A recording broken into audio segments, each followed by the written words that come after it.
Je vous ai mis un Voltaire. Ah ben, c'est très bien. Je n'ai pas trouvé de Montesquieu, mais j'ai trouvé un Voltaire. Vous voulez que j'enlève votre veste? Vous allez avoir très chaud. Non, je vais en effet. Ici, c'est très gentil.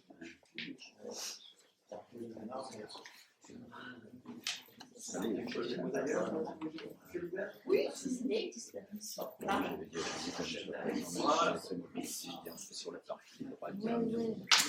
Eh bien, chers amis, l'heure c'est l'heure.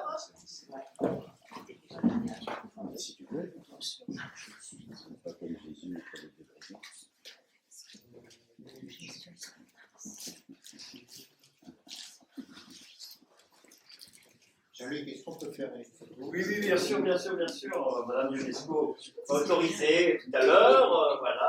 Est-ce que vous voulez voir quelque chose de chaud ou du froid? Non, merci, ça va. C'est bien, tout à l'heure.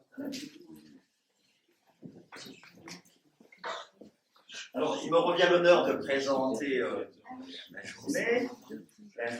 Donc, les 3 temps de la journée sont tous les 3 consacrés à Ionesco, père et fille.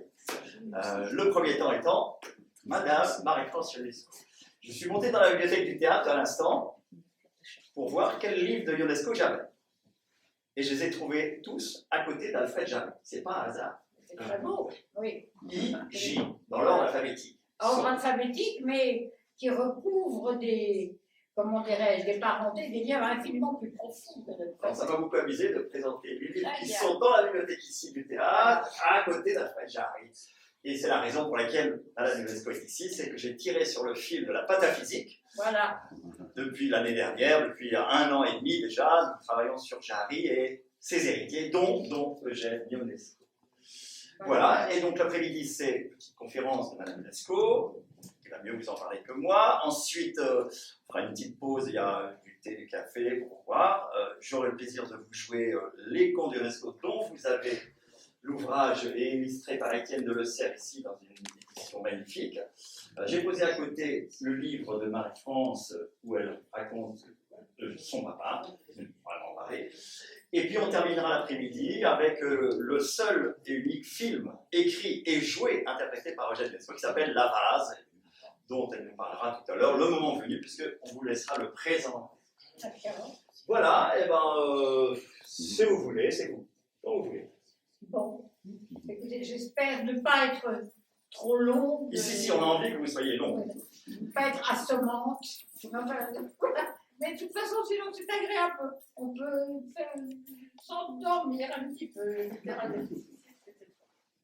Bon, alors, je vais vous parler de mon père à partir d'un texte qu'il a écrit qui s'intitule tout simplement « Pourquoi est-ce que j'écris ?» Et à partir de ce texte, enfin, je vais vous parler un peu de lui, de son œuvre. Alors, pourquoi est-ce que j'écris? Ce titre est celui d'un texte de Eugène Ionesco écrit en 1974 et publié dans Antidote chez Gallimard en 1977.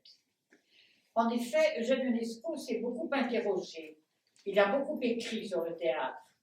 C'est donc un parcours, à une visite guidée parmi ses textes sur le théâtre, essais, conférences, pages de journal, articles, etc.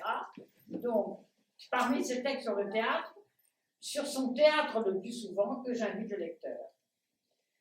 Ce parcours explique la prédominance des citations empruntées aux écrits de Eugène Ionesco. Dans ses interrogations, ses questionnements, les variations et inflexions des réponses qu'il propose, c'est vraiment de l'intérieur de son expérience d'auteur dramatique qu'il nous parle. Texte où s'allient théorie et intime, voire théorie de l'intime, universel et particulier, combat non moucheté avec les Bartholoméus, ses fidèles ennemis, ça veut dire les critiques de théâtre, les Bartholoméus, ses fidèles ennemis, et surtout, questionnement, étonnement, attente.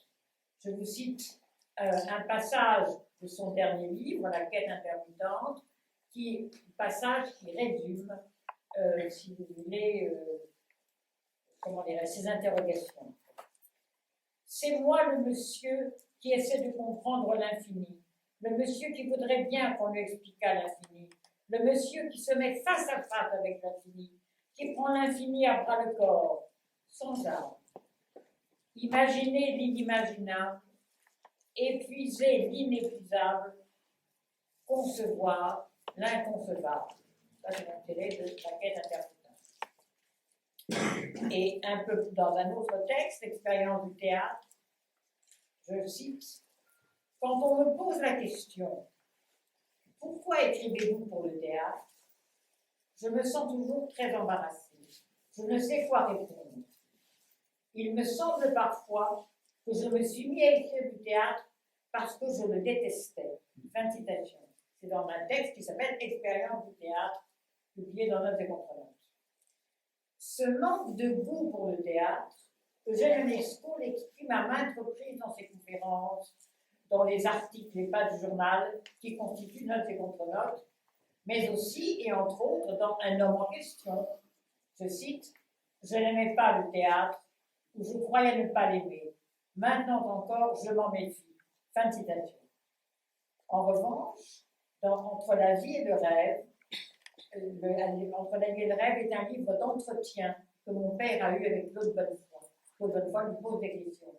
Donc, Entre la vie et le rêve, pour Claude Bonnefoy, qui l'interroge sur ses goûts littéraires, ses auteurs de prédilection, ses lectures formatrices, Eugène Ionesco évoque avec nostalgie, voilà ce qu'il a aimé, les contes de fées, la littérature populaire du XVIIIe siècle, dite littérature de colportage, des vies de saints, la vie de Condé, la vie de Turenne, les Trois Mousquetaires, les Misérables, sans oublier les journaux pour enfants de l'époque, Cri-Cri, Les Patents. Parmi ses lectures d'adolescents, il cite Alain Fournier, le maître de mon adolescence littéraire et rêveuse. Autre texte qu'il a aimé, Enfantine de Valérie Larbaud, Charles Dubos, Flaubert, citation de Ionesco, tu as Flaubert, il y avait un style, ce style que dans mon langage personnel j'appelle un style de lumière. Chez tous, j'ai retrouvé cette présence de la lumière. On le dit à propos de Flaubert, mais aussi des autres. Eugène Ionesco cite également quelques poètes qu'il lisait et qu'il n'aime plus guère. Je cite, « Hélas, ils étaient un peu niais. Albert Samin, Francis Jammes, Metterlinck. » Mais il insiste surtout sur ce qui fut pour lui la découverte essentielle.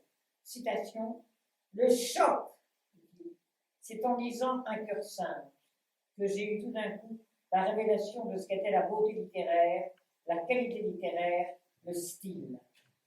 Avant ce choc, je crois, je lisais tout. Mais après la découverte d'Un cœur simple, il m'a été impossible de continuer à lire les mauvais romans, feuilletons, les romans policiers de basse qualité. Fin de citation. Donc vous voyez que son père en littérature, c'est Flaubert, et le Flaubert des Trois Contes, et du premier des Trois Contes, Un cœur simple. Vraiment, la paternité, c'est Flaubert. Parmi ces auteurs de référence, aucun auteur dramatique, aucun auteur de théâtre.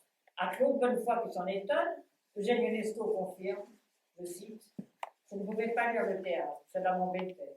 Je lisais des romans, des poèmes, des livres de pensée. Aucun dramaturge, vraiment, sans guère Claude Bonnefoy. Shakespeare, répond Eugène Ionesco. C'est une belle exception. Enfin, dans Expérience du théâtre, qui est un texte publié dans Notes et contre-notes, je cite, « Les textes même de théâtre que j'avais pu dire me déplaisaient. Oh, pas tous, car je n'étais pas fermé à Sophocle ou à Eschyle, ni à Shakespeare, ni par la suite à certaines pièces de Kleist ou de Büchner. Pourquoi?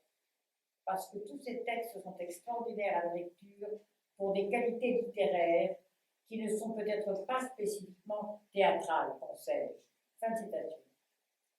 Des affirmations de ce manque de goût pour la spécificité de la littérature théâtrale, nous en trouverions encore bien d'autres, un peu partout dans ses essais, journaux, textes divers. Si la lecture des œuvres dramatiques, à part deux ou trois exceptions de taille, certes, lui déplaît, comme si cette lecture lui déplaît, qu'en est-il alors de la représentation théâtrale? C'est pire encore. Je cite, ainsi, entre guillemets, citation, les pièces de Shakespeare, en leur grandeur, me semblait diminuer la représentation. En tout cas, la représentation me donnait l'impression de rendre soutenable l'insoutenable. C'était un apprivoisement de l'angoisse. Voilà, je reproche à côté un apprivoisement de l'angoisse. C'est ce qui est écrit dans Expérience du théâtre. Donc, si pour lui, par le simple fait d'être porté à la scène, Shakespeare lui-même est appauvri, diminué, je cite, si l'insoutenable est rendu soutenable, c'est que pour Eugène Ionesco, c'est bien la représentation scénique elle-même qui tue le théâtre. Je cite, la représentation théâtrale n'avait pas de magie pour moi. Tout me paraissait un peu ridicule, un peu pénible. Fin de citation. Et Eugène Ionesco évoque, je cite à nouveau, ce malaise indéfinissable, cette gêne provoquée par la représentation au théâtre. Malaise que ne provoque nullement en lui, ajoute-t-il, le jeu des acteurs de cinéma. Il s'interroge alors sur l'origine de ce malaise au théâtre. Je cite, je crois comprendre maintenant que ce qui me gênait au théâtre, c'était la présence sur le plateau des personnages en chair et en os. Leur présence matérielle détruisait la fiction. Il y avait là comme deux plans de réalité. La réalité concrète, matérielle, appauvrie, vidée, limitée de ces hommes vivants, quotidiens, bougeant et parlant sur scène, et la réalité de l'imagination, toutes deux face à face, ne se recouvrant pas, irréductibles l'une à l'autre. Deux univers antagonistes n'arrivant pas à s'unifier, à se confondre. En effet, c'était bien cela. Chaque geste, chaque attitude, chaque réplique dite sur scène détruisait à mes yeux un univers que ce geste, cette attitude, cette réplique se proposait justement de faire survivre. Le détruisait avant même de la faire survivre. C'était pour moi un véritable avortement, une sorte de faute, une sorte de niaiserie. Fin de citation. Dans son antipathie pour le théâtre joué, on lit chez l'auteur La Cantatrice chaude des griefs qui rappellent ceux de certains des pères de l'Église. Tertullien, par exemple, dans son texte des spectaclistes sur le spectacle. Là, je cite mon père, Hugo. Je ne comprenais pas comment l'on pouvait être comédien, par exemple. Il me semblait que le comédien faisait une chose inadmissible, réprobable. Il renonçait à soi-même, s'abandonnait, changeait de peau. Comment pouvait-il accepter d'être un autre, de jouer un personnage? C'était pour moi une sorte de tricherie grossière, cousue de fil blanc, inconcevable. Le comédien ne devenait d'ailleurs pas quelqu'un d'autre. Il faisait semblant, ce qui était pire, pensais-je. Cela me paraissait pénible et d'une certaine façon malhonnête. Comme il joue mal, comme il joue bien, disait le spectateur. D'après moi, il jouait mal, et c'était mal de jouer. Aller au spectacle, c'était pour moi aller voir des gens apparemment sérieux se donner en spectacle. Fin de citation.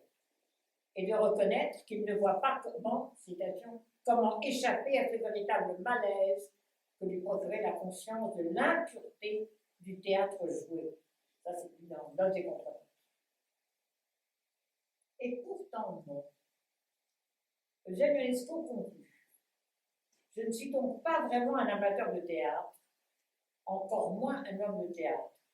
Je détestais vraiment le théâtre. Il m'ennuyait. Et pourtant, non, dit-il dans Expérience du théâtre.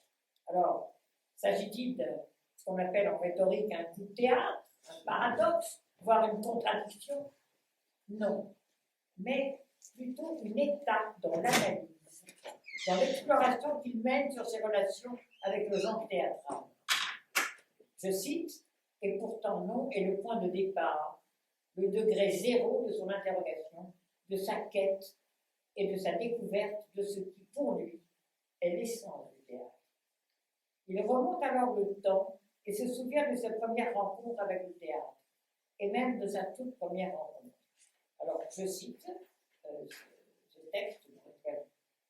Je me souviens encore que dans mon enfance, ma mère ne pouvait m'arracher du guignol au jardin du Luxembourg.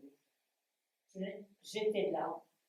Je pouvais rester là envoûtée des journées entières. Je ne riais pas pourtant. Le spectacle du Guignol me tenait là, comme stupéfaite, par la vision de ces poupées qui parlaient, qui bougeaient, se matraquaient. C'était le spectacle même du monde, qui, insolite, invraisemblable, mais plus vrai que le vrai, se présentait à moi sous une forme infiniment simplifiée et caricaturale, comme pour en souligner la grotesque et brutale vérité.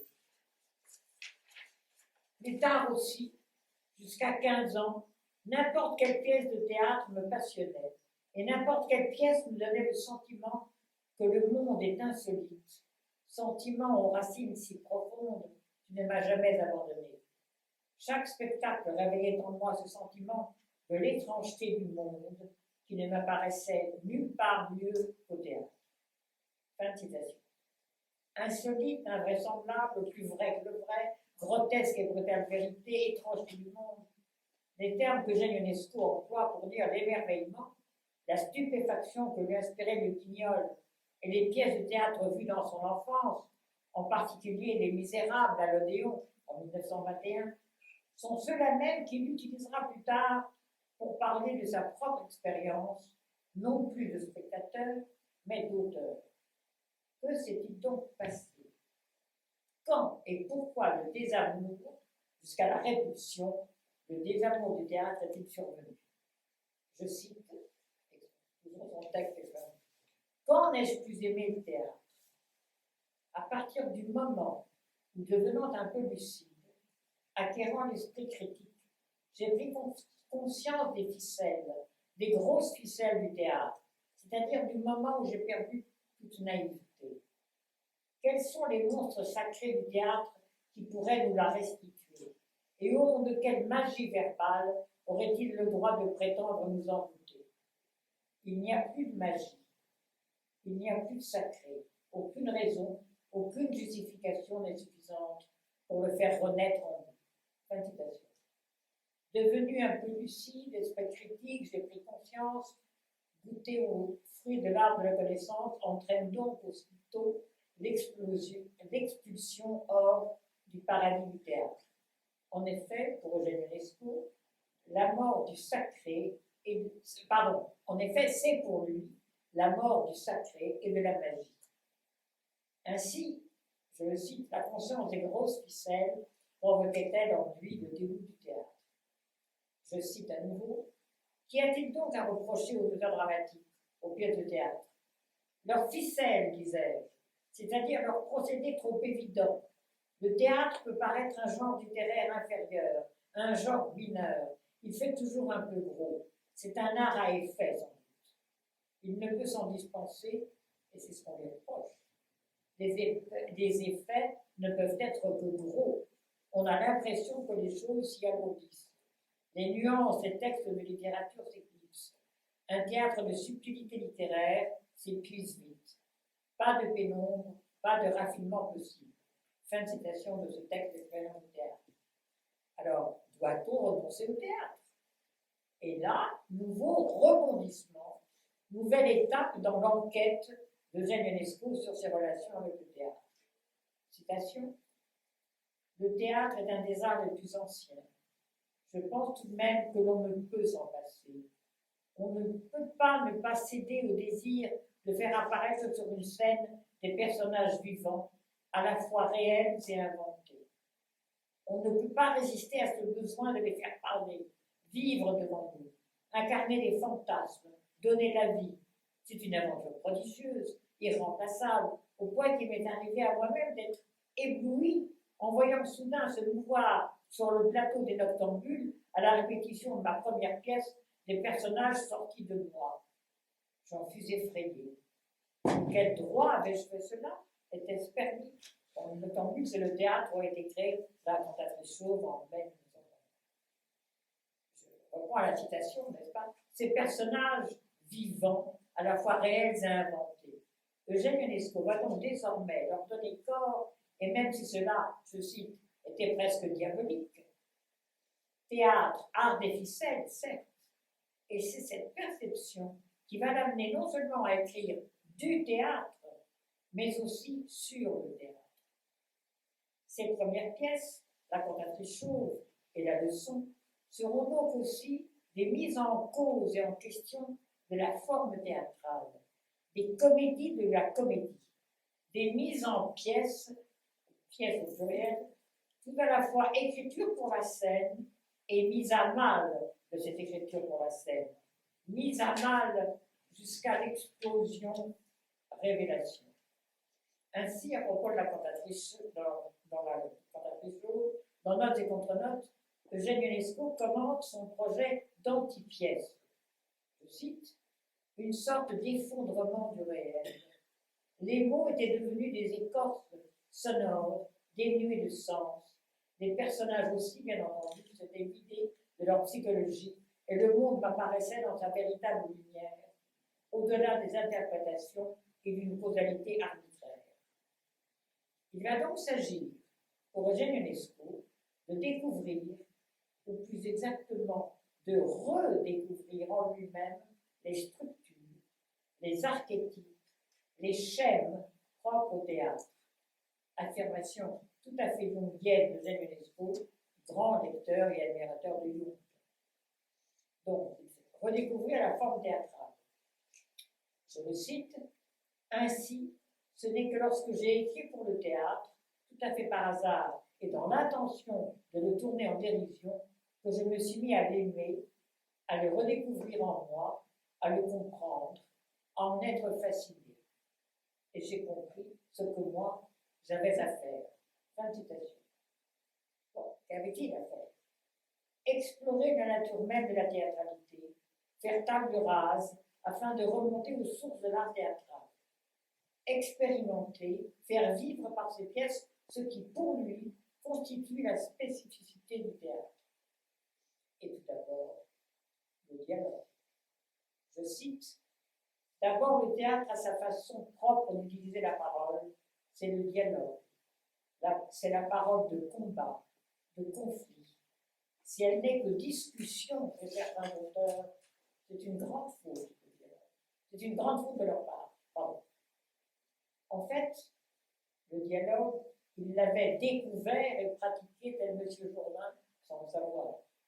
Ainsi, dans Pourquoi est-ce que j'écris, raconte-t-il sa découverte du dialogue. Vous allez voir, il est question de M. Bernard. L'année suivante, ayant passé du cours élémentaire au cours moyen, je fus mis à l'épreuve de la rédaction. La fête du village venait d'avoir lieu. On nous demanda de la raconter. Je racontais une fête de village imaginaire avec des dialogues. J'eus la meilleure note, et le maître lut ma rédaction à haute voix devant toute la classe. Et surtout, ce qui l'impressionnait, c'était que le récit était dialogué, contrairement à celui de tous les autres.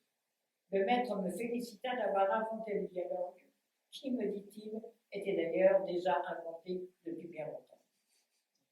Le dialogue, parole de conflit, dit-il, permet d'entrecroiser des voix différentes, opposées, contradictoires, et surtout, ses propres contradictions. Je le cite à nouveau. Et si j'ai fait surtout du théâtre plutôt que du roman, plutôt que de l'essai, c'est parce que l'essai et même le roman supposent une pensée cohérente, alors que l'incohérence ou les contradictions peuvent se donner libre cours dans une pièce de théâtre.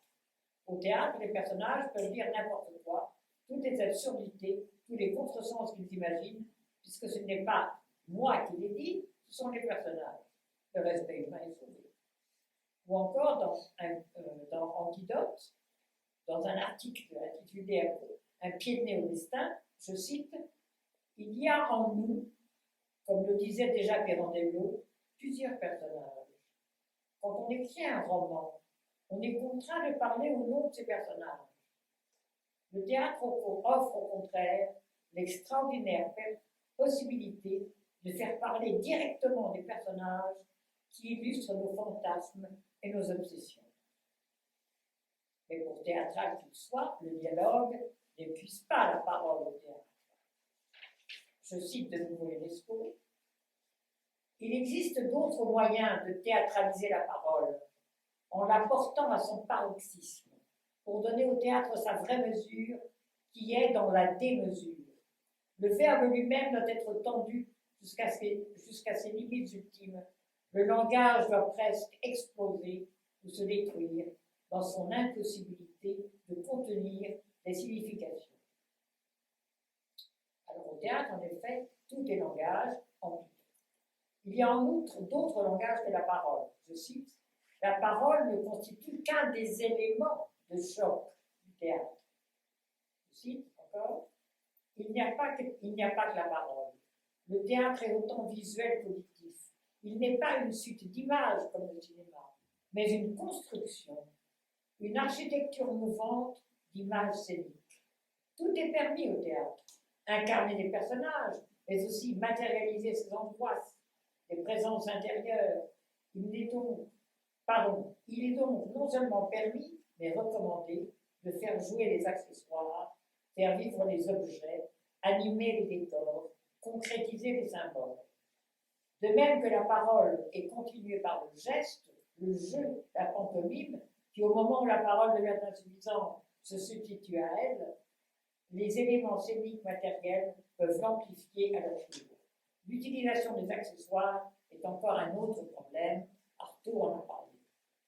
Donc, au théâtre parleront, entre guillemets, les objets, les décors, le geste, le jeu, la pantomime, les éléments scéniques, matériels et les accessoires. Et, dans un autre texte, je cite, « Mais tout est langage au théâtre. Les mots, les gestes, les objets, l'action elle-même, car tout sert à exprimer, à signifier. Tout n'est que langage. Un langage essayant de révéler la histoire, peut-être même d'intégrer celle-ci dans l'histoire. La histoire, c'est-à-dire ce qui dépasse le temps. Alors, voilà, donc, que faire les moyens? Premièrement, le grossissement. Ce que Eugène Ionesco reproche au théâtre, ce sont les ficelles. Nous l'avons vu. Je cite, le théâtre fait toujours un peu gros, c'est un art à effet.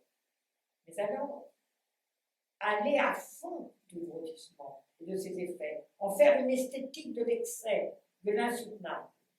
Je cite, si donc la valeur du théâtre était dans le grossissement des effets, il fallait les grossir davantage encore, les souligner, les accentuer au maximum, pousser le théâtre au-delà de cette zone intermédiaire qui n'est ni théâtre ni littérature, c'est le restituer à son cadre propre, à ses limites naturelles.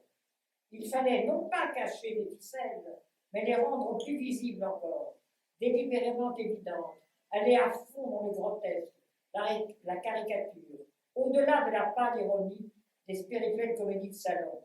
Pas de comédie de salon, mais la farce, la charge parodique extrême. Humour, oui, mais avec les moyens du burlesque. Un comique dur, sans finesse, excessif. Pas de comédie dramatique non plus. Mais revenir à l'insoutenable. Pousser tout au paroxysme, là où sont les sources du tragique. Faire un théâtre de violence, violemment comique, violemment dramatique. Éviter la psychologie, ou plutôt lui donner une dimension métaphysique. Le théâtre est dans l'exagération extrême des sentiments, exagération qui disloque la plate réalité quotidienne, dislocation aussi, désarticulation du langage. Pour s'arracher au quotidien, à l'habitude, à la paresse mentale qui nous cache l'étrangeté du monde, il faut recevoir comme un véritable coup de matraque. Sans une virginité nouvelle de l'esprit, sans une nouvelle prise de conscience, purifiée de la réalité existentielle, il n'y a pas de théâtre, il n'y a pas d'art non plus. Il faut réaliser une sorte de dislocation du réel qui doit précéder sa réintégration. Donc, première étape, démonter le théâtre, c'est-à-dire faire la comédie de la comédie. La première comédie de la comédie, c'est bien sûr la cantatrice ou tragédie du langage. Tout le monde connaît le rôle de la méthode Assimile dans la naissance de la cantatrice. Dans Notes et contre-notes, Ionesco raconte, je cite, « Je copiais pour les apprendre par cœur les phrases tirées de mon manuel, pour apprendre l'anglais. Pourtant, le texte de la cantatrice ne fut une leçon et un plagiat qu'au départ. Un phénomène bizarre se passa. Je ne saurais comment. Les propositions toutes simples et lumineuses que j'avais inscrites sur mon cahier d'écolier, des là, se décantèrent au bout d'un certain temps, bougèrent toutes seules, se corrompirent, se dénaturèrent, les répliques du manuel se déréglèrent, les vérités élémentaires qu'ils, c'est-à-dire les personnages, échangeaient, enchaînés les unes aux autres, étaient devenues folles, le langage s'était désarticulé, les personnages s'étaient décomposés, la parole absurde était vidée de son contenu, et tout s'achevait par une querelle dont il était impossible de connaître les motifs, car mes héros, entre guillemets, se jetaient à la figure non pas des répliques, ni même des bouts de propositions, ni des mots, mais des syllabes ou des consonnes, ou des voyelles. En écrivant cette pièce, car cela était devenu une sorte de pièce ou anti-pièce, c'est-à-dire une parodie de pièce, une comédie de la comédie, j'étais pris d'un véritable malaise, de vertige, de nausée. De temps à autre, j'étais obligé de m'interrompre, et tout en me demandant quel diable me forçait de continuer d'écrire, j'allais m'allonger sur le canapé avec la crainte de le voir sombrer dans le néant. Et moi avec.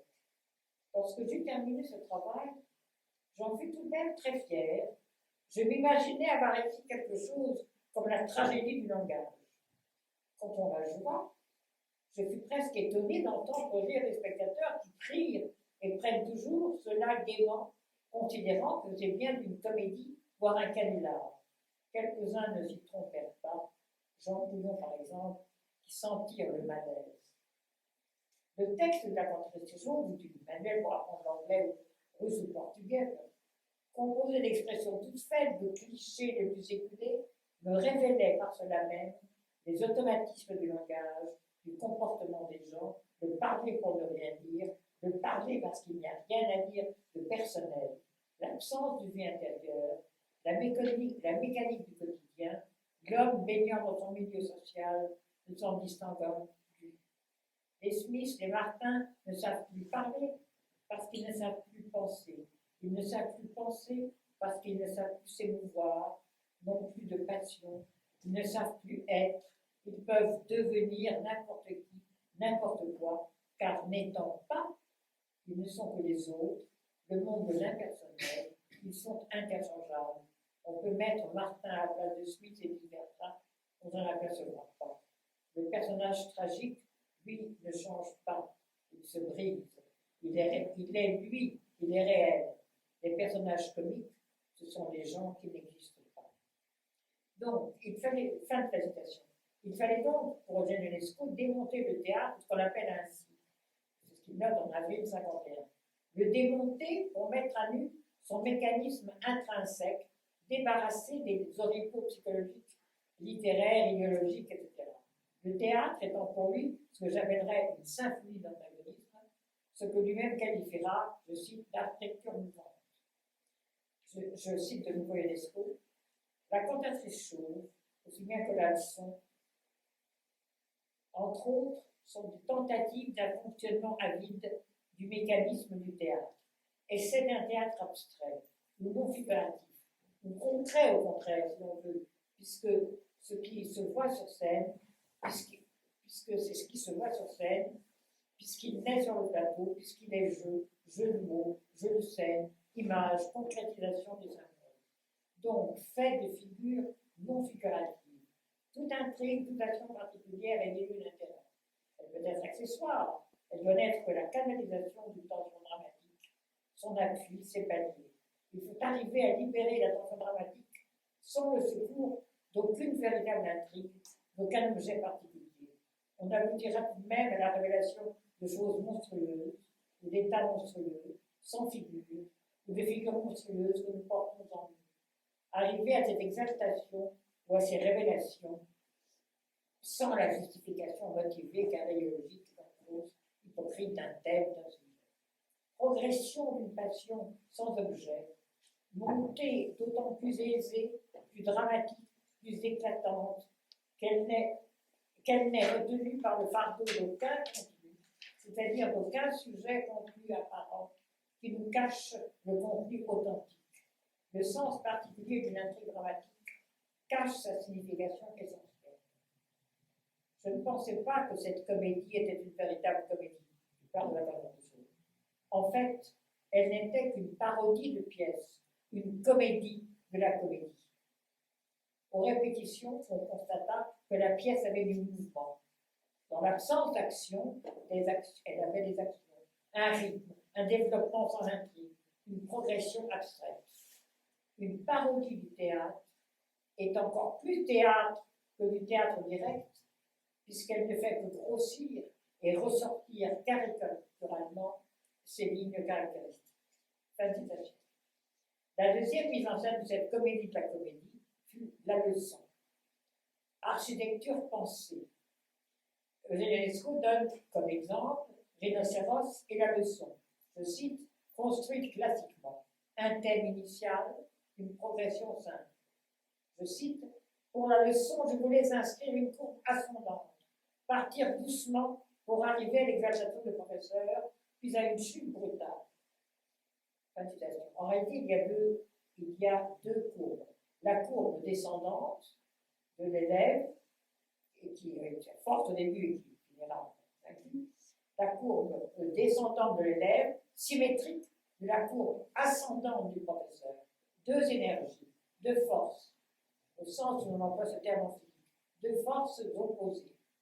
En fait, chez Eugène Ionesco, dès la cantatrice de la leçon, la réflexion sur la forme, sur la nature de la théâtralité est toujours liée à autre chose. Je dirais qu'elle est l'expression même de ce qu'il appelle, je cite, un témoignage.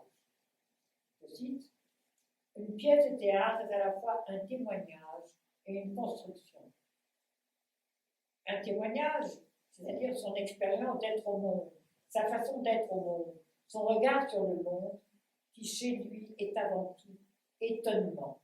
Je cite, c'est en m'enfonçant dans le banal, en poussant à fond, jusque dans leur dernière limite, les clichés les plus éculés du langage de tous les jours, que j'ai essayé d'atteindre l'expression de l'étrange, où semble baigner toute existence. Tragique et farce, prosaïsme et poétique, réalisme et fantastique, quotidien et insolite, voilà peut-être les principes contradictoires, il y a du théâtre dans le métabolisme, les principes contradictoires qui constituent les bases d'une construction théâtrale possible. De cette façon, peut-être, le non naturel peut apparaître dans sa violence naturelle et le trop naturel apparaître non naturaliste.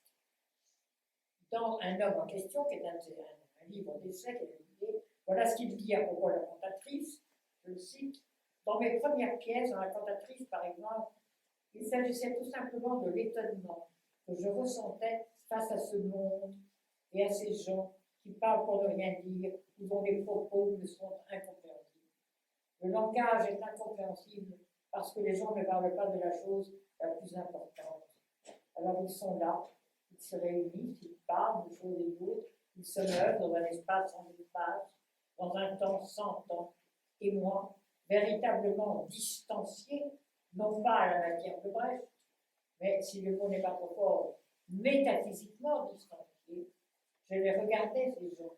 Je m'étonnais de ce qu'ils faisaient, de ce qu'ils semblaient faire. Et alors, j'ai écrit d'autres pièces pour m'expliquer. Ce qu'il regrette, je le cite, j'aurais dû rester plus profondément dans l'énigme. Beckett a davantage réussi dans ce sens. Fin de citation. Pour Eugène Ionesco, comique et tragique sont indissociablement liés. Ou plus exactement, le comique est la forme par excellence de l'expression tragique. Ou encore, il y a sans cesse va-et-vient du comique au tragique, et vice-versa. Je cite, à cet effet, on peut employer parfois un procédé. Jouer contre le texte. Sur un texte insensé, absurde, comique, on peut greffer une mise en scène, une interprétation grave, solennelle, cérémonieuse. Pour éviter le ridicule des larmes faciles de la sensiblerie, on peut, sur un texte dramatique, greffer une interprétation funeste, soulignée par la farce le sens tragique d'une pièce. La lumière rend l'ombre plus obscure, l'ombre accentue la lumière. Je n'ai jamais compris pour ma part la différence que l'on fait entre comique et tragique. Le comique étant une intuition d'absurde, il me semble plus désespérant que le tragique. Le comique n'offre pas d'issue.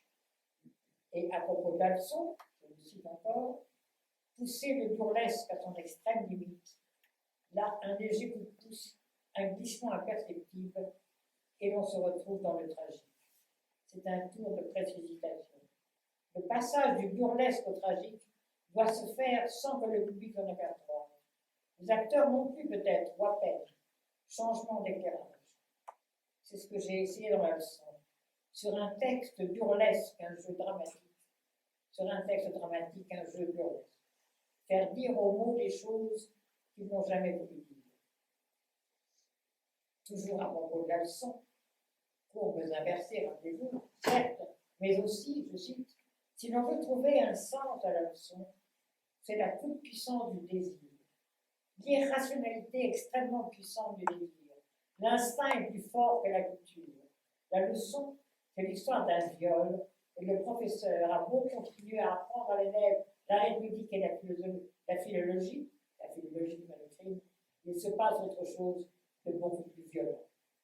Fin de citation.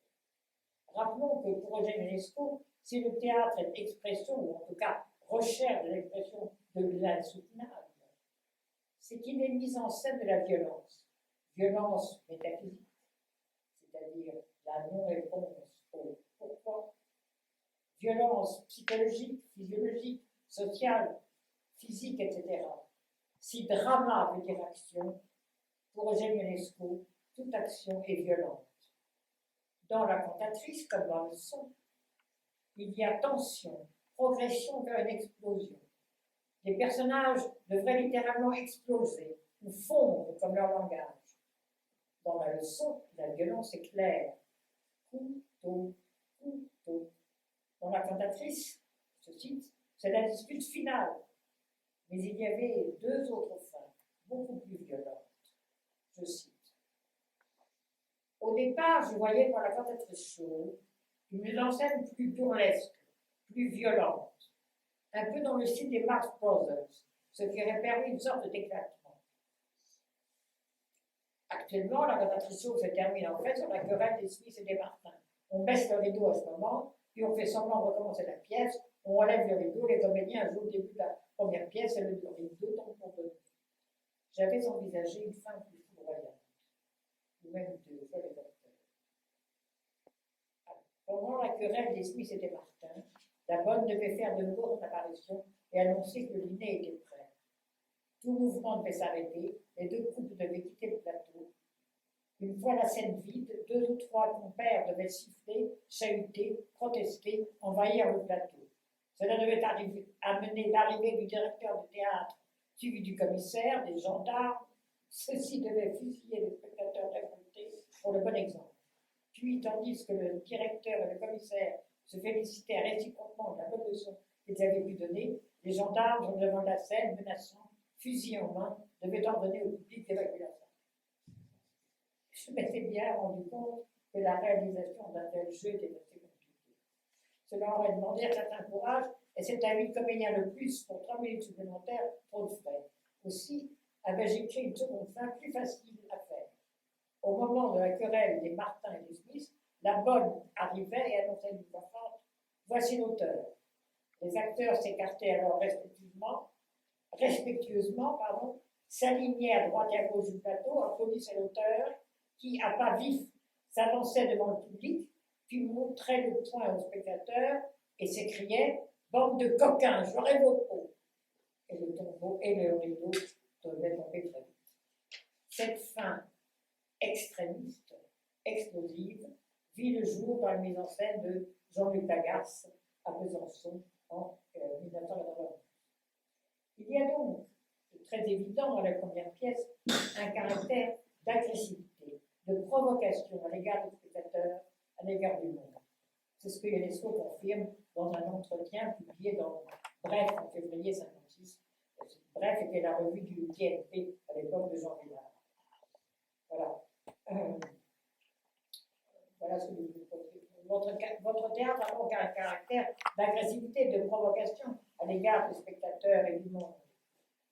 Réponse de l'UNESCO, je le crois, je ne le fais pas exprès. Je continue. Elles étaient en effet une critique des lieux communs, une critique d'un théâtre qui n'était plus du théâtre. C'était évidemment la critique du langage creux, que les manuels de conversation ont révélé, la critique des idées reçues, des slogans. Le petit bourgeois, c'est pour moi l'homme des idées reçues, que l'on retrouve dans toutes les sociétés, de tous les temps. Le conformisme, c'est celui qui aveugle le système de pensée de la société, qu'elle soit ou de l'idéologie dominante, et ne critique plus. Cet homme moyen est partout. Je me suis aperçu finalement que je ne voulais pas vraiment faire de l'amphithéâtre, mais du théâtre. J'espère avoir retrouvé intuitivement en moi-même des schèmes mentaux permanents du théâtre. Finalement, je suis pour le classicisme. C'est cela l'avant-garde. Découverte d'archétypes oubliés, immuables, renouvelés dans l'expression. Tout vrai créateur est classique. Le petit bourgeois est celui qui a oublié l'archétype pour se perdre dans le stéréotype.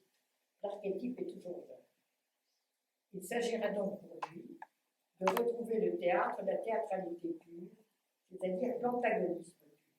Je cite, le drame pur, disons l'action tragique, est donc bien ceci. Une action prototype, une action modèle de caractère universel, dans laquelle se reconnaissent et viennent se fondre les histoires, les actions particulières appartenant à la catégorie de l'action modèle. Je voudrais pouvoir quelquefois, pour ma part, dépouiller l'action théâtrale de tout ce qu'elle a de particulier. Son intrigue, les traits accidentels de ses personnages, leur nom, leur appartenance sociale, leur cadre historique, les raisons en parole, les conflits dramatiques. Toute justification, toute explication, toute la logique du conflit. Le conflit existerait, autrement il n'y aurait pas de théâtre, mais on n'en connaîtrait pas la raison. Avec des chœurs parlés et un mime central, soliste, on arriverait par des gestes exemplaires, quelques paroles et des mouvements purs, à exprimer le conflit pur, le drame pur, sa vérité essentielle, l'état existentiel même, son auto-déchirement et ses déchirements perpétuels. Réalité pure, alogique, apsychologique, au-delà de ce qu'on appelle aujourd'hui absurde élévation, des pulsions, impulsions, expulsions. Mais comment arriver à représenter le non-représentable? Comment figurer le non-figuratif? Comment non figurer le figuratif? Il est vrai cependant que le moi absolu, c'est l'universel. C'est pourquoi fin de citation. C'est pourquoi quand on lui demande s'il pense que son théâtre s'inscrit dans un mouvement, que son théâtre soit un chaînon dans une évolution, Eugène Ionesco répond, je cite, ce n'est pas à moi de le dire. Il devrait contribuer, s'il était valable, à une destruction et à une rénovation de l'expression. J'essaie de retrouver la tradition, qui n'est pas académisme, c'est même son contraire. Je puis dire que mon théâtre est un théâtre de la dérision. Ce n'est pas une certaine société qui me paraît dérisoire, c'est l'homme. Vous voyez bien qu'il y a des thèmes éternels. Donc, rappelons-nous, je me permets les goûts de Ionesco en matière de théâtre. Les tragiques grecs, Shakespeare, Kleist, Büchner, plus tard, il y a le Molière, est classique pour Ionesco, un théâtre qui met en cause la totalité de la condition et du destin de l'homme. Je cite, Shakespeare mettait en cause la totalité de la condition et du destin de l'homme. Les problèmes molièresques me semblaient du contraire relativement secondaires, parfois douloureux, certes, dramatiques, mais jamais tragiques, pouvant être résolus. On ne peut trouver de solution à l'insoutenable, et seul ce qui est insoutenable est profondément tragique, profondément comique, profondément théâtre, à l'opposé de ce qu'il appelle, à l'opposé d'un théâtre qu'il appelle théâtre de la diversion. Je le cite, pour moi, tout théâtre qui s'attache à des problèmes secondaires, sociaux, histoire des autres, adultère, etc., est un théâtre de diversion. Kafka raconte dans Le Point l'histoire de gens qui voulaient édifier la tour de Babel et se sont arrêtés au 2e étage parce que la solution des problèmes liés à l'édification de la tour, logement du personnel, constitution de syndicats, situation, etc., était devenu l'objectif principal. Ils avaient oublié qu'ils devaient construire la tour. Ils avaient oublié le but. Seul est capital mon conflit avec l'univers. L'obstacle, c'est l'univers. est classique pour Eugène Ionesco. Un théâtre qui respecte les lois fondamentales du théâtre, c'est-à-dire une idée simple, une progression également simple et une chute. À propos de Rhinocéros, voilà ce qu'il dit. Je n'écris pas du théâtre pour raconter une histoire. Le théâtre ne peut être épique puisqu'il est dramatique. Pour moi, une pièce de théâtre ne consiste pas dans la description du déroulement de l'histoire. Ce serait faire un roman du cinéma. Une pièce de théâtre est une construction constituée d'une série d'états de conscience où les situations qui s'intensifient, se densifient, puis se noient, soit pour se dénouer, soit pour finir dans un inextricable, insoutenable. Fin de citation. Or, chaque génération, bien sûr, cherche un nouveau langage, un langage vivant et non ressassé, pour dire cet inextricable, insoutenable, un langage qui ne soit pas cliché, qui ne soit pas usé. Pour Eugène Ionesco, qui cite Benedetto Croce, l'histoire de l'art est, je cite Ionesco et Croce, l'histoire de l'art, c'est l'histoire de son expression. Pour être entendue, pour exister, une vérité artistique doit découvrir son langage, l'inventer. Je cite, chaque mouvement, chaque génération nouvelle d'artistes apporte un nouveau style, ou essaie de l'apporter, parce qu'elle constate, lucidement ou obscurément, qu'une certaine façon de dire les choses est épuisée, et qu'une nouvelle façon de les dire peut être trouvée, ou que l'ancien langage usé, l'ancienne forme doit éclater parce qu'elle est devenue incapable de contenir les nouvelles choses qui sont à dire. Ce qui ressort donc des œuvres nouvelles, c'est la constatation tout d'abord qu'elles se différencient nettement des œuvres précédentes. Plus tard, les différences s'atténueront. Et alors, ce seraient surtout des ressemblances avec les œuvres anciennes, la constatation de certaines identités et d'une identité certaine qui pourront prévaloir. Tout le monde s'y reconnaîtra et tout finira par s'intégrer dans l'histoire de l'art et de la littérature. Mais encore une fois, dans le neuf, il y a de l'ancien, et je crois même que cet ancien irréductible est peut-être le permanent, le fond permanent de l'esprit humain, qui justement peut donner du poids, de la valeur, une garantie que nous ne sommes pas hors de tout, mais dans la suite d'une réalité fondamentale qui change dans ses accidents, mais puisqu'elle est humaine, ne change pas dans son essence. Dans le nouveau théâtre des années 50, il cite bien sûr Beckett, une pièce ironiquement tragique, insuffisamment connue, les premières pièces de Vitrac, Akara de Weingarten, la parodie Tous contre tous d'Adamov. Et il s'interroge. Que reste-t-il de fondamental, de permanent dans ces œuvres nouvelles, parmi les ruines des systèmes de pensée de toutes sortes? La dérision, l'angoisse, le désarroi à l'état pur, la crainte, c'est-à-dire la réalité humaine essentiellement tragique, que de temps à autre une doctrine, une foi parvient à recouvrir. C'est pour cela qu'on peut et qu'on doit être à la fois neuf et ancien. Notre théâtre témoigne peut-être de cette crise, ressentie psychiquement plus que théoriquement, car après nous, nous sommes ainsi, cette crise universelle de la pensée, des certitudes, etc. J'ajoute que je voulais, en me mettant à écrire, bien sûr, faire du nouveau, mais que ce n'était pas là ma démarche. Je voulais surtout dire des choses que je cherchais au-delà des mots habituels ou à travers les mots habituels à les dire. On a trouvé que je faisais de l'avant-garde, que je faisais de l'antithéâtre, expression vague, mais constituant bien la preuve que j'avais fait du nouveau. Renouvellement technique, peut-être, de la tentative d'amplifier l'expression théâtrale en faisant jouer les décors et les accessoires par un jeu simplifié, dépouillé de l'acteur. Les comédiens ont su trouver un style plus naturel et plus excessif à la fois, un jeu se tenant entre le personnage réaliste et la marionnette, insolite dans le naturel, naturel dans l'insolite. Donc, dire des choses au-delà des mots habituels à travers les mots habituels, les dire, mais dire quoi? C'est Ionesco, l'auteur-personnage de la Pompidou d'Alma, qui donne la réponse.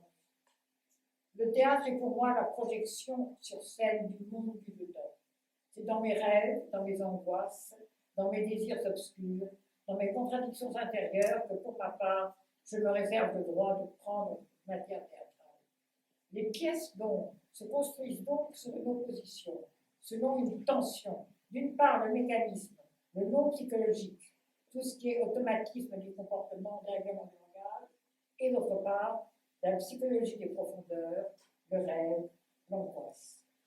Ce sera donc à l'écriture de faire surgir et d'organiser le monde du dedans. Je cite, toute écriture est consciente. Certes, quand on écrit, on fait surgir des fantasmes, des obsessions, des choses qu'on ne comprend pas toujours clairement soi-même au départ. Par l'écriture, ces choses retrouvent un sens, alors elles sont affirmées par la conscience et deviennent connaissances. C'est le propre de l'œuvre d'art de rendre conscient l'inconscient, c'est-à-dire de traduire le langage de l'inconscient profond en langage dur. C'est dire que pour Eugène Ionesco, la création est exploration. Je cite, tout se mêle, tout afflue, se propose, les souvenirs littéraires, les rêves, la polémique idéologique, l'étonnement d'être, la spontanéité, la réflexion, la métaphysique, les banalités. Donc, je reprends ces arguments pour terminer. Donc, premièrement, les rêves, organisés, bien sûr. Nombre de pièces dont nous savons ont eu pour point de départ un rêve, une image onirique. Les chaises. Je cite Ionesco, j'ai eu d'abord l'image de chaises, puis d'une personne apportant à toute vitesse des chaises sur le plateau vide. Puis, dans un deuxième temps, l'explication consciente. Voilà, c'est l'absence, c'est la viduité, c'est le néant. Le thème de la pièce était le néant, une prolifération matérielle, le trop de présence matérielle, exprimant l'absence spirituelle. Autre pièce, Amédée. L'image du cadavre qui grandit. Le cadavre, c'est pour moi la faute, le péché originel. Le cadavre qui grandit, c'est le temps. Autre pièce, Jacques ou la soumission. L'image du cochon d'Inde noyé, la transposition de son échec spirituel à lui. Enfin, ce que Ionesco considérait comme son échec spirituel. Jacques sera séduit par Robert. Il abandonnera la révolte spirituelle pour la loi physiologique, l'érotisme, la reproduction. Je précise que Ionesco, à un moment de sa jeunesse, avait voulu être moine. Il avait renoncé, alors il considérait que finalement tout le reste était l'expression comme Jacques qui abandonne la révolte spirituelle. Autre pièce, le piéton de l'air. Je suis partie à la fois d'un rêve et d'une pensée consciente. Le rêve, c'est le monsieur qui s'envole. La partie consciente, c'est ce qu'il voit grâce à cet envol. Autre pièce, l'homme aux valises. Cauchemar archétype d'un homme qui se retrouve sans savoir pourquoi dans un pays qu'il a voulu et veut toujours fuir. Victime du devoir, encore une pièce. Psychologie des profondeurs, expression prise au pied de la lettre. De même, la montée spirituelle, l'expression se fait image célébrale. Monte, en fait, la montée spirituelle. En fait, Ionesco mêle souvenir, image, personnage mécanique du langage, structure et archétype. Et il y a aussi des souvenirs littéraires qui sont détournés et repris. Et là, nous retrouvons le classicisme de Ionesco, ou plus exactement sa redécouverte des schémas ou de la matière même théâtrale. La cantatrice chauve. Ben, c'est la structure d'une pièce d'Achard ou Bernstein. Un coup qu'on reçoit, un autre coup. La leçon, nouvelle lecture, ou lecture pervertie de l'école des femmes, ou la vengeance et le triomphe d'un homme. Jacques et la soumission, mélodrame bourgeois, citation très reconnaissable de la tirade de Don Louis à Donjon. Tu te montres à la fois indigne de tes ancêtres, de mes ancêtres. C'est une reprise quasiment mot à mot de Molière. Dans Molière, ainsi vous les sentez en vain des lieux dont vous êtes nés, ils vous désavouent par leur franc, etc. Bon. Et dans Ionesco, tu te montres indigne à la fois de tes ancêtres, de mes ancêtres. Ionesco, quand je pense que j'ai eu des gamins heureuses de désirer un fils, non pas un contico, Molière dit, je désirais un fils avec des ardeurs non pareilles. Amédée, comment se débarrasser? Prise au pied de la lettre de l'expression avoir un cadavre dans le placard, c'est-à-dire une culpabilité, puisque Amédée est une pièce sur la culpabilité. En fait, le cadavre, c'est le cadavre de leur amour, l'amour qu'ils sont tués, leur amour entre eux. L'incompte d'Alma, alors là, évidemment, la réponse, la tradition, s'intègre dans la tradition de la culture, voir Molière, voir Giraudoux, etc. Tueur s'engage, c'est la structure d'une pièce policière. Toute pièce est policière, dit d'ailleurs le personnage. Rhinocéros, fable politique et métamorphose. Là, on remonte à Aristophane, hein, ou à Kafka. Délire à deux, autre pièce. Là, il faut se rappeler l'admiration de l'UNESCO pour Flaubert, non seulement pour les trois contes, mais pour le dictionnaire des vertus. On peut voir les plus chers. Le roi se meurt, on s'en renvoie à Yedelman ou Everyman, l'homme est le roi de la création. Dans le théâtre classique français, le roi c'est tout homme, comme Perrault. Là, ça fait la fin. Ça renvoie au théâtre symboliste, à Mitterrand. Jeu de massacre, c'est l'adaptation du journal de l'année de la peste à Londres de Daniel Defoe. Macbeth, bien sûr. Macbeth, comme l'avait fait Jarry. Ce formidable bordel, c'est l'exercice de l'adaptation d'un roman monologue ou solitaire. Ici, c'est le personnage principal quasiment muet, les autres personnages qui parlent. Dans le roman, c'est le contraire.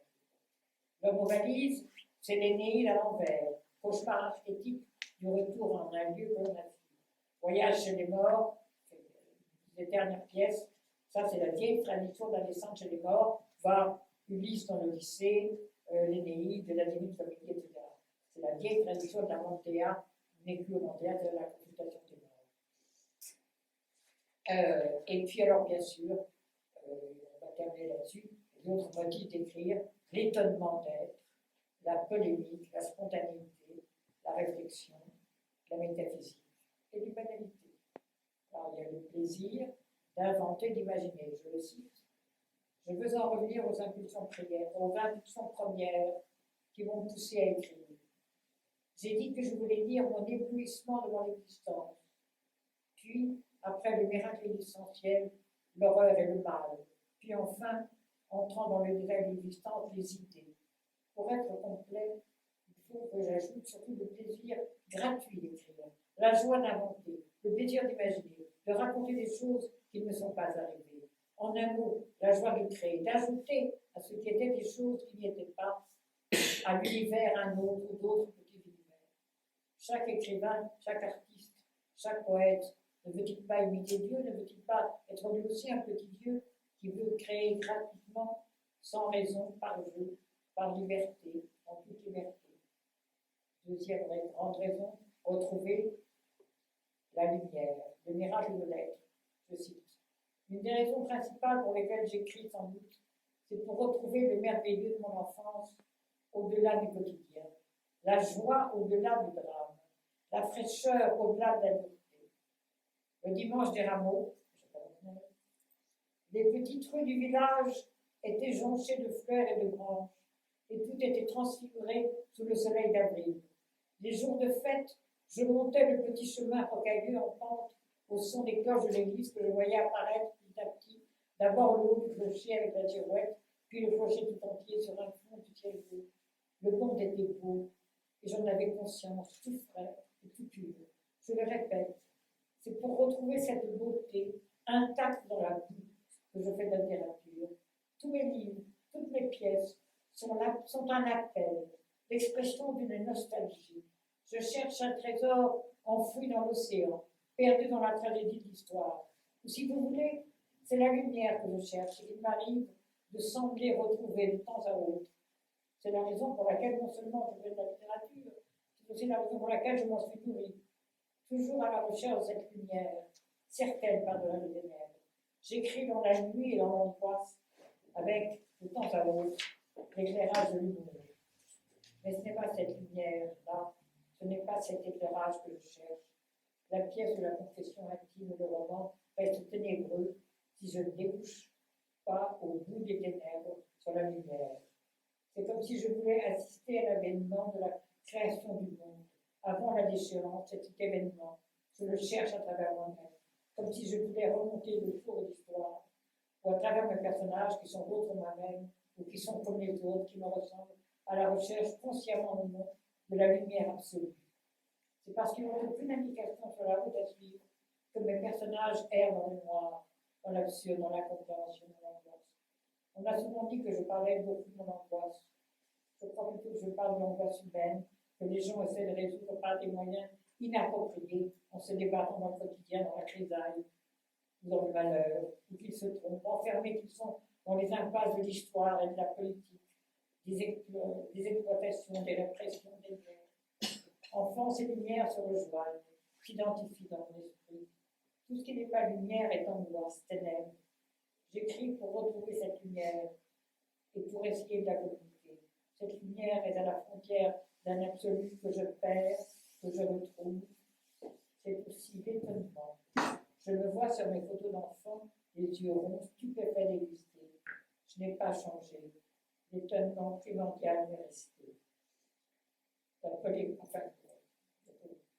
La polémique idéologique, ainsi c'est bien dans l'éblouissement face au monde, dans l'étonnement, devant la merveille du monde et dans la joie d'inventer, que j'ai trouvé les raisons fondamentales, consciemment, mi-consciemment ou inconsciemment de l'écriture, de la création artistique.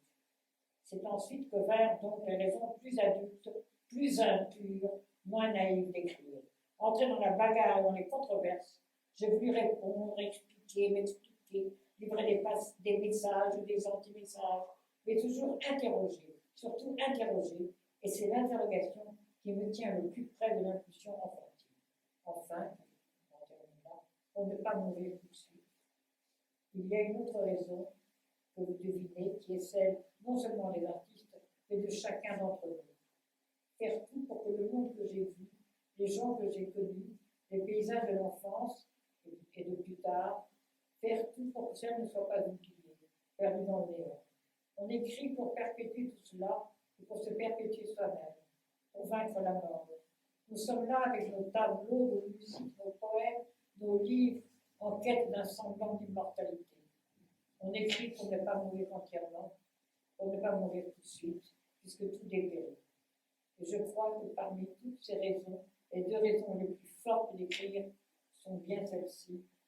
Faire partager aux autres l'étonnement, l'éblouissement d'exister, le miracle du monde, et faire entendre notre cri d'angoisse à Dieu et aux hommes, faire savoir que nous avons existé.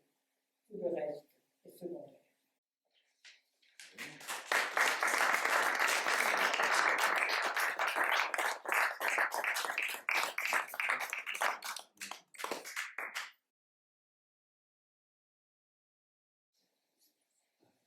Et une autre question aussi qui a un rapport avec la religion. Est-ce qu'il était croyant? Parce que vous dites au début. C'est toute la question. Oui. Il était avec des doutes, avec des. C'était la grande question de sa vie. Bon, il était croyant, il a voulu être moine même, il a eu des doutes, c'est toute la question. Okay. C'est la question centrale. C'est vraiment la question de toute son œuvre. Pourquoi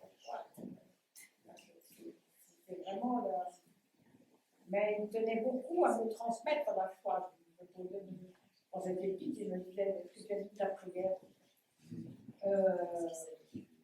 Oui, ou disait non, etc. Mais il tenait beaucoup à transmettre sa foi. Il est resté pratiquant malgré. Il a été pas de façon régulière, mais oui. D'accord. Et il y a eu une cérémonie religieuse pour sa fin de vie. Évidemment. L'église orthodoxe, parce qu'il était. Non, mais en fait, il avait des parents catholiques, ou sa femme, son père et sa mère étaient orthodoxes. Alors, il y a un mot qui est revenu beaucoup dans les exposés, c'est le mot angoisse. Ah oui, ça. Justement, parce que la foi était un peu chancelante, un peu. Voilà, c'est bien ça. Des hauts et des bas. Ben oui, il avait une foi avec beaucoup de doutes. C'est ça. Comme tout croyant. Il y a certains croyants qui ont la grâce d'une foi sereine, je les envie. Mais c'est vrai, beaucoup de croyants, il n'y a qu'à lire les plus grands mystiques, Jean de la Croix ou Thérèse d'Avila, pour voir que les moments d'angoisse et de doute sont terribles chez les plus grands mystiques. Saint-Augustin. Saint-Augustin, comment? Il est algérien, entre. Oui, de Soukaras. Il est algérien, ça fait exactement. Ville peut-être jumelée bientôt avec la ville de Laval. Il y a Tagaste. Absolument. Tagaste. À l'origine, Tagaste. Oui, Tagaste. C'est devenu Soukaras. Soukaras, ça fait Tagaste. Est-ce que vous auriez envie de nous parler du livre que vous avez écrit? Oh non, je pense. Non, c'est pas C'est vrai. ça. Donc, il faut le lire. C'est une chose négative. Je peux vous le prêter si vous voulez.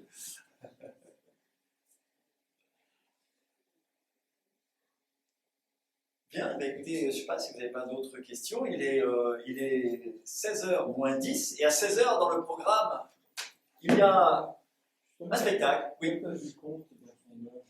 Ah, Oui, ben, il s'est mis à un moment à écrire des contes dans les années 70. Non, quand j'étais petite, la vérité, je le disais à Jean-Luc tout à l'heure, il me les a racontées à moi, ces histoires. Et il a eu une fois, il me dit, ma chérie, si j'avais été correcte, j'aurais dit conte Eugène et Marie-France Ionesco, parce que les répliques de la petite Josette étaient les miennes, souvent. Mais il aimait raconter des histoires. Puis il les racontait. Puis il les avait notées comme ça, mais il les a écrites vraiment en les transformant un peu dans les années 70. c'était un bon papa, quelque part. Ah oui, Vous étiez fille certainement. unique ou pas? Pardon. Vous étiez fille unique ou pas? Oui. Ce que je peux faire, là, si vous voulez, bon, ça va durer 5 minutes, vraiment pas plus, Non, le temps. c'est vous lire quelques étapes dans la vie d'Eugène Ionesco. Comme ça, alors, je vous verrai que ces étapes, elles commencent toutes par la lettre E. Pourquoi? Parce qu'il s'appelait Eugène, prénom qu'il n'aimait guère. Mais enfin, c'est comme ça, comme chacun de nous héritons d'un prénom que nous ne choisissons pas. Et alors, pour lui rendre hommage, chaque étape commence par un E. Donc, quelques étapes dans la vie d'Eugène Ionesco. Enfance. 26 novembre 1909. Naissance d'Eugène Ionesco dans une petite ville roumaine de son père et pour quelques mois substitut du préfet. Mais aucun souvenir d'enfance en Roumanie, car début 1911, il n'a même pas 2 ans, hein, ses parents s'installent à Paris, où réside déjà sa famille maternelle, hein, dans le 15e arrondissement. Donc, 1911-1917, enfance à Paris dans le 15e. En 1916, le père abandonne sa famille et rentre à Bucarest. Et là, il laisse à Paris sa femme et les 2 enfants, mon père et sa sœur. 1917-1921, Eugène et sa sœur vivent à la Chapelle-en-Neige, petit village en Mayenne. Ce sera son paradis. Et je cite, « Le village était un cosmos, à la fois le nid et l'espace, la solitude nécessaire et la communauté. Ce n'était pas un monde limité, c'était un monde complet. » Fin de citation. Deuxième étape, émerveillement. Je cite toujours, à la Chapelle-en-Neige, le temps n'existait pas. Je vivais dans le présent. Vivre était grâce, joie de vivre. Là, il y avait vraiment mariage du ciel et de la terre. C'est là aussi qu'à la Chapelle-en-Neige qu'il découvrira la littérature. En voilier de la maison, il a découvert les livres. Après les contes de fées, la vie de Condé, de Turenne, il découvre Flaubert. Je cite, « C'est en lisant Un cœur simple que j'ai eu tout d'un coup la révélation de ce qu'était la beauté littéraire, la qualité littéraire, le style, une sorte de luminosité, de lumière dans les mots. » Autre étape, troisième étape, exil. 1922, départ pour Bucarest. Le petit Eugène et sa sœur sont ramenés à leur père, qui se passait bien d'eux, désespoir. Je cite mon père, et puis oui, il y avait une déchirure, parce que là-bas, je me suis sentie en exil. Et il continue, je me suis promis de ne pas vivre dans cette ville, ni dans ce pays. Hélas, il m'a fallu 14 années avant de réussir à m'échapper. En fait, ce n'est que 15 ans plus tard qu'il reviendra en France, où il s'établira définitivement fin 41. Étape suivante, études. Après des études secondaires et universitaires de français, bien sûr, à Bucarest, il s'inscrit en Sorbonne en 1937, parce qu'il venait pour une thèse. Voilà le sujet de la thèse, le thème du péché et de la mort dans la poésie française depuis Baudelaire. De nombreuses fiches de lecture, qui sont à la BNF, ont été retrouvées, mais la thèse ne fut jamais achevée, il a écrit d'autres choses. Expérience suivante, expérience mystique. Extase. À l'âge de 19 ans, expérience majeure, définitive, je cite, d'une lumière plus lumineuse que la lumière. Ce matin de juin au bord de la mer, ça c'est dans le roi se meurt. Cette expérience, il l'évoque dans tous ses textes et il la met en scène dans Multitude de Devoirs, sa pièce la plus directement autobiographique. La lumière me pénètre, je suis étonnée d'être, étonnée d'être, étonnée d'être, je suis lumière, je vole. Fin de citation. Et autre citation, c'est pour retrouver cette beauté intacte dans la vie que je fais de la littérature. C'est la lumière que je cherche et qu'il m'arrive de sembler retrouver de temps à autre. Toujours à la lumière de cette lumière, certaine par-delà les ténèbres. Étape suivante, engagement. Dès les années 30, confronté à la montée des périls, à la contamination idéologique d'extrême droite d'abord, marxiste ensuite, il sera horrifié, désespéré face à ces masses enthousiasmées par des idéologies, des systèmes trop parfaits, dit-il, c'est-à-dire pour lui inhumains, monstrueux. Ce seront leurs innocence. Je le cite, plus un système est parfait, rond, admissible, vraisemblable, logique, cohérent, plus il est irréel, artificiel. Je hais le cosmos fasciste. Je n'aime et n'admire point le cosmos communiste. Et je me demande vraiment si je dois préférer le libéralisme. C'est pire, écrit dans les années 40. Bon, après, je vais dire. Très, selon lui même, trop engagé, ou plus exactement impliqué, concerné intimement, il le sera toute sa vie. Je cite, « Le malheur du monde est mon affaire personnelle. » Enfin, il inspirera face à l'indifférence. Il inspirera à l'indifférence, disons, face à l'histoire, qui est du mauvais théâtre. Bon, l'écriture théâtrale, 11 mai 50, création de la cantatrice au théâtre des Noctambules, dans une mise en scène de Nicolas Bataille et Agathe Zola. Au début, c'est un échec, même pas retentissant, malgré le soutien de Jacques Le Marchand et surtout de Raymond Queneau, en vertu des discours particulièrement reconnaissant. D'un succès en insuccès, les pièces se succèdent et deviennent des succès. Entre autres, la leçon, l'échec, etc., jusqu'à la dernière pièce, Voyage chez les bords, montée par Roger Planchon avec Jean Carmet dans le rôle principal. Sa dernière œuvre dramatique sera un livret d'opéra, Maximilien Kolbe, sur une musique de Dominique Faust. Ensuite, écriture, suite et fin. Lui qui avait beaucoup écrit sur des artistes plastiques, il a écrit sur Miro, sur Brancusi, sur Van Velde, Steinberg, Alezinski. Fatigué du fracas des mots, dès la fin des années 60, se met à peindre. Un peintre débutant qui lui-même avait débuté en littérature par un texte sur Van Gogh. Là encore, il ne cessera de s'interroger entre le noir et le blanc. Exit. Juillet-août 93, il est hospitalisé à la suite d'un infarctus. Sorti de l'hôpital, il publie encore 3 articles dans Figaro, dont mon passé s'est déchargé de moi et mon Dieu, quel que je crois. Après ses obsèques en l'église des Saints-Archanges, il est inhumé au cimetière Montparnasse le vendredi 1er avril, qui cette année-là était aussi le vendredi saint. Qui a dit que Dieu n'avait pas dit? Sur la tombe, les derniers mots de son dernier livre, La création, priez le je ne sais qui, j'espère Jésus-Christ.